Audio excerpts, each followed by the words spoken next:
Today we're going to be getting some much needed ground clearance under the belly of this beast.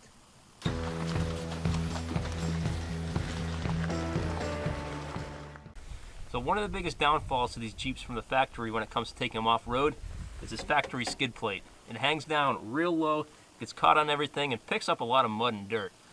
It's affectionately come to be known to the Jeep community as the factory shovel. So today we're going to de-shovel this thing. Before we get started, I'm going to take a few measurements so we can figure out how much clearance we gain with the end product. Exactly 16 inches to the bottom of the frame at the rear control arm bracket. 15 3/8 to the bottom of the frame at the front control arm bracket. And then 11 7/8 of an inch to the lowest point on the skid plate. Besides the really low ground clearance, the other major downfall of this skid plate is that the entire weight of the transfer case and the transmission rest on it. So if we want to remove this, then we need to support the transmission and transfer case in order to keep them from falling on the ground when we pull out the skid plate. And that's where this comes in. What this is a custom transmission cross member made by TMR Customs. And I don't really think it's worth the money for what it is. I'll go into more later what I would prefer to use, but I already had this from a different project that I never ended up using it on. And if I don't use it now, I don't know what I'm going to use it on. So I'm just going to use it up. I did buy it used, so I didn't pay full price from what you see on the website.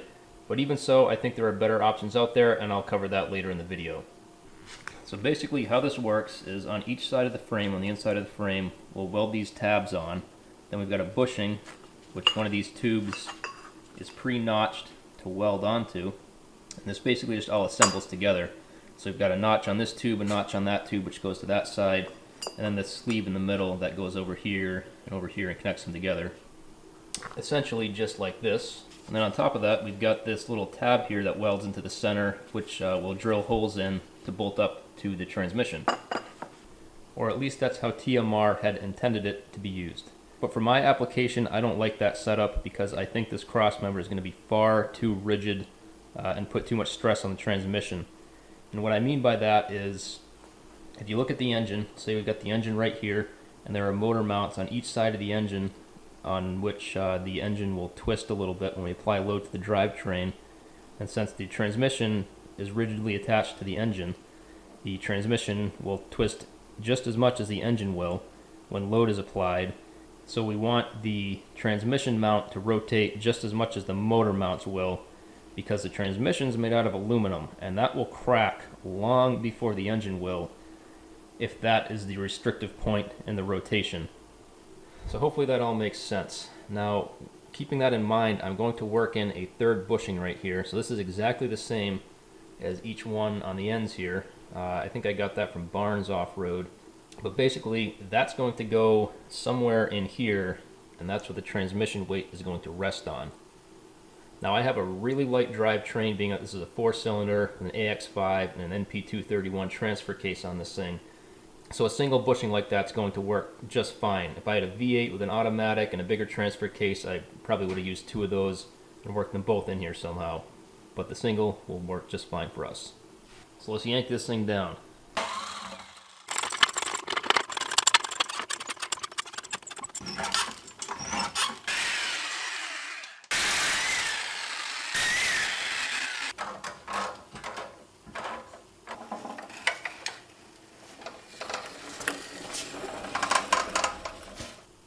We've got the skid plate all removed, and now we can see what we're working with here.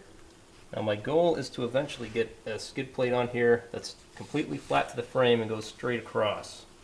So if we look right now, we've got all this hanging down right here, all this hanging down right here. That all needs to be pushed up in between the frame rails so we can get the flat skid on. And a lot of this was the motivation for installing this body lift right here. And if you haven't seen that video, I made this body lift out of some 2.5-inch aluminum rod, and I'll link that down below in the description. So we come around to the back of the transfer case here. A little hard to tell in the dark, but we've got quite a bit of room to work with up here where we can push this thing upwards.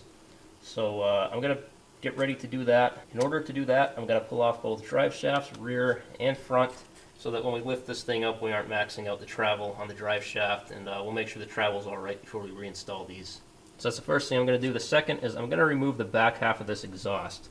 The front half is all attached to the drivetrain assembly here, The front bolts right to the exhaust header up on the engine, and then the catalytic converter mounts to the transmission mount bracket right here. So that will go up and down along with the engine and transmission transfer case as we lift it up and down. But the rear is attached to the body, so I'm going to disconnect right here, and then I'll probably just totally remove the muffler and tailpipe because they're going to need to be replaced anyway. They're pretty rusty. There's really not much life left in them.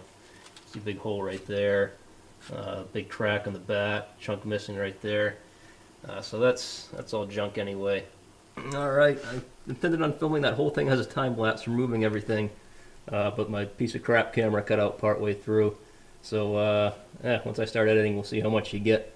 But basically, we got the rear shaft removed, got the muffler removed. That was, I hope that got on camera because that was quite a process, finagling the tailpipe out around the rear axle and all the e-brake lines and everything. And of course, we've got the front shaft removed. So now it's time to go ahead and lift this thing up and see how much clearance we can gain under here. So we've got the transfer case jacked up as high as I can get it right now. I still want to get it just a hair higher, but we're bottoming out on this little nub right here. And then I think the one over here isn't going to be too far behind. So I'm just going to cut this one down right here. I'm going to cut it flush to the top of the case. It sticks up above the body of the case. I'm not really sure why. It's not doing anything.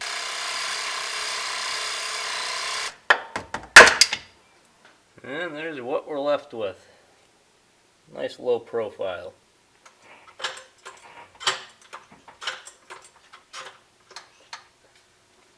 I just climbed over here to the driver's side where all the linkages and all this other junk that controls the four-wheel drive. So it goes from the shift lever inside down to the little lever on the transfer case that puts four-wheel drive on and off. And this is binding up pretty badly as we're swishing this up here. So the camera's not picking it up well. This bar right here is supposed to be parallel to the ground, and it's kind of shooting up off that way as we push this up because it mounts to both the body on this side and the drivetrain on this side. So I'm going to pull all of this stuff out, all the levers and linkages, and eventually we'll come up with a solution to replace all of this, which is really a much needed upgrade anyway. That was a pain. So this is the mess of linkages and rods that the factory uses to control the four-wheel drive. And here's all the space we get with that removed. Let's try this one more time.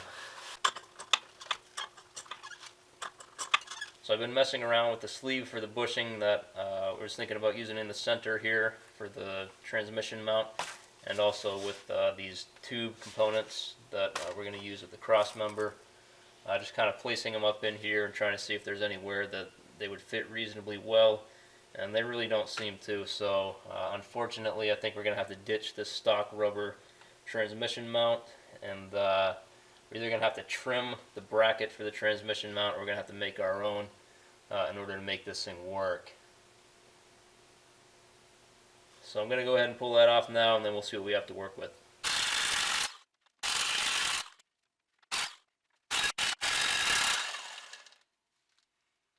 After some thorough head scratching, I think I've finally come up with the design that we're going to use to make the transmission mount here.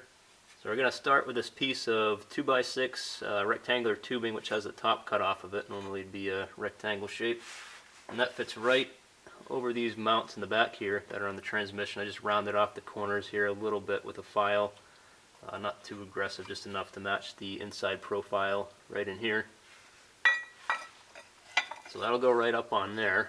And then we'll have the center bushing here, which will be connected to this piece with a few tabs that come up, one on this side and one on the far side, with a bolt that goes through the bushing. And then the bushing will be welded to the rods that go out to the frame.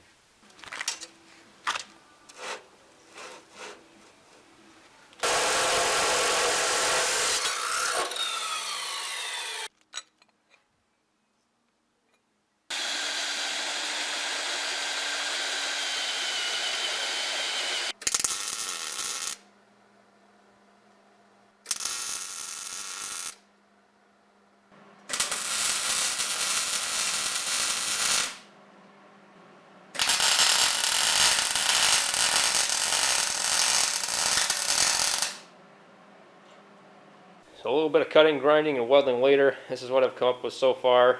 This piece right here is what's going to bolt to the bottom of the transmission. We got the 4 factory bolt holes right there. And yeah, that's pretty much that. So then inside of that, we're going to mount the cross member that goes to each side of the frame here. And that's pretty much where we're at so far. Now I've got a lot of time into this. I had to redo this thing twice because I started with a piece that was too short once. And I make absolutely no claims to be any kind of a professional fabricator here. I'm certainly not proud of this work. It's very crude, but it's going to get the job done, I have no doubt, and it will be far stronger than it really needs to be. So the next thing we're going to do is go ahead and get this cross brace all set here. So we have to chop a few inches off at each end, and then we'll weld on another bushing on the end here, and then we'll weld tabs onto the frame to mount it to, and that'll pretty much be it.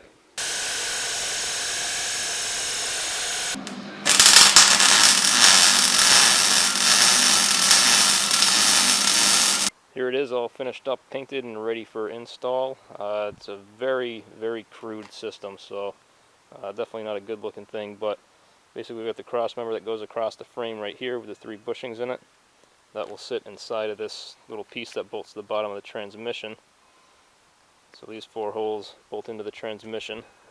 And then this is the bolt that slides through and ties it all together. And I welded this tab onto the head of it because we're not going to be able to get to the back side of this with a wrench to tighten it down once this is all together. So the nut will be on the outside, and then this little tab will just tilt against the body of the mount here. And there it is, all installed. Not really a whole lot to see, but just kind of shows you how it all came together.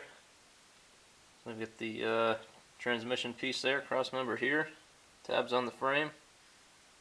Now, like I said, I make no claims to be any kind of a professional fabricator. Now, with all the weight resting on that, we'll go ahead and stick the drive shafts back on, or at least we'll attempt to and see how they fit. Rear axle yoke here, transfer case here. Slide the U-joint into the rear axle, and we'll hold up the slip yoke up to the transfer case and see how that lines up. So this is going to be about how it'll sit. So yeah, that's a little too extreme of an angle on this one. Basically these 2 pieces are just coming together and hitting right here, and that's the angle we need to be at. And this is on the full weight of the vehicle on the suspension, so you can just imagine if the rear suspension were to droop, how badly this would bind, and probably end up snapping the U-joint, if not screwing up the transfer case in the process. So rear drive shaft, no good.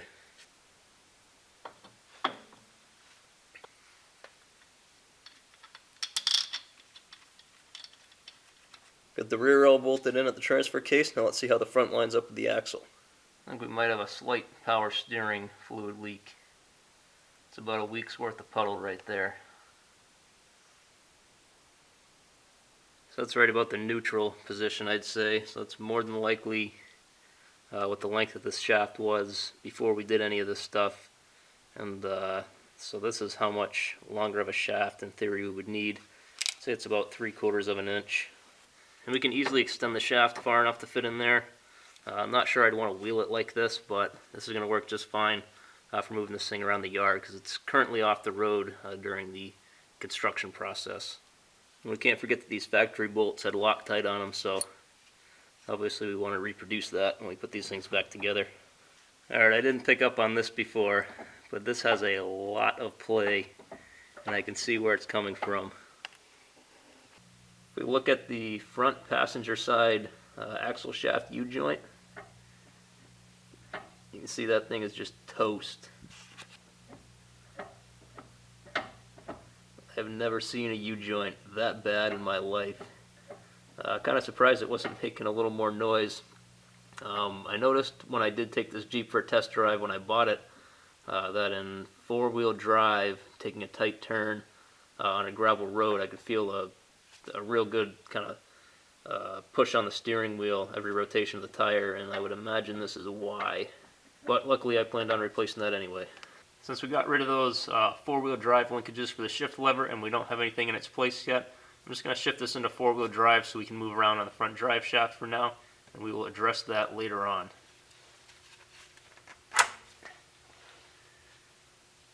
And with that all set, we're going to call it an episode right here, and I would say that is a successful install for this cross member. Now there's clearly a lot left to do here to fully wrap this up. And if you're looking at hints for what future episodes may hold, here is a list for you. Number one, we have no rear drive shaft right now, and the front drive shaft is a little too short, I think. So we're going to have to address that. Number two, there's no way to shift into four-wheel drive from inside the cab, so in order to shift into four-wheel drive, we need to go underneath the vehicle and manually shift it now. That's no good. Number three, the exhaust from the header back is currently removed. The factory catalytic converter unfortunately interfered significantly with the cross member I put in here, so that's going to need to be modified, and then we'll rebuild the exhaust probably from the cat all the way back, because it is pretty rusty and I don't think it's worth putting the factory stuff back in because it is in such rough shape. We'll see if we can salvage some of it, but at least the muffler is going to need to go, so that'll be another episode exhaust. Number four, as you can see, we currently have no skid plate under the transfer case. While that will probably be okay, I don't want to run like that, so we will get a full skid plate on here at some point, and I'll probably make that one myself. If I can find a good one for a cheap price, I may pick that up and throw it on here, but as of right now, I'm planning on making that myself.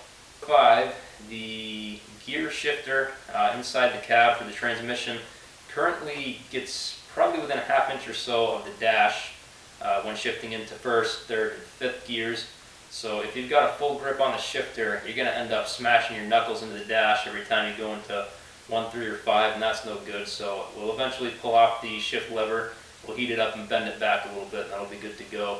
It's just a little too cold out right now, and I don't want to deal with having to repaint the thing after I bend it in the cold weather. So I'm going to wait till the weather warms up, and we'll take care of that. And number 6, I'm not 100% sure that the transfer case is going to clear the body, or that there's enough room between the transfer case and the body when we have a lot of torque on the engine, because the whole drivetrain will twist a little bit when there's a load applied to it, and there's a slight chance that the transfer case in 1 or 2 spots may come in contact with the body. If it does, I'll just dimple the body up a little bit, so I'll probably take a socket and a bottle jack and just dimple it just a little bit. Nothing too major, just enough to clear, and we should be good there. And off the top of my head, those are the only issues, quite a few, but those are the only issues that we've created by lifting the transfer case like this. So let's see how much clearance we gain now. Our lowest point under the vehicle is now the head of this bolt, which measures in at 16¼ inches. And if we look back at the measurement we took at the beginning of this video, that gives us a total increase in clearance of just over 4¼ inches, which is pretty incredible for not lifting the Jeep at all. So this modification, totally worth it. Look at all that room, nice and flat all the way across the frame, nothing sticking down, and this is where we can really see the beauty of the body lift I installed here.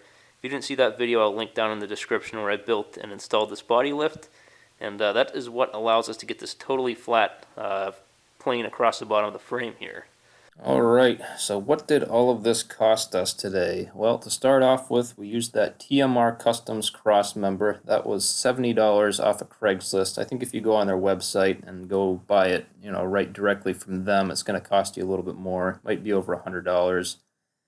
That was number 1. Number 2, we used that third bushing in the center of the cross member. That was from Barnes 4-wheel drive. That was $18.20 shipped to my door.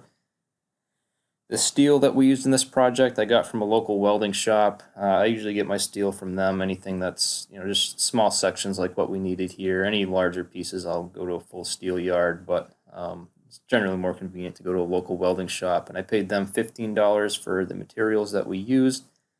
Then I used about $3 worth of paint. So that brings our total today to $106.20.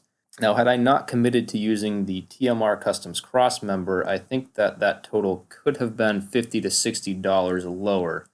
But like I said earlier, I already had the cross member and I kind of just wanted to use it and get rid of it because I don't think I'm ever going to use it on anything else.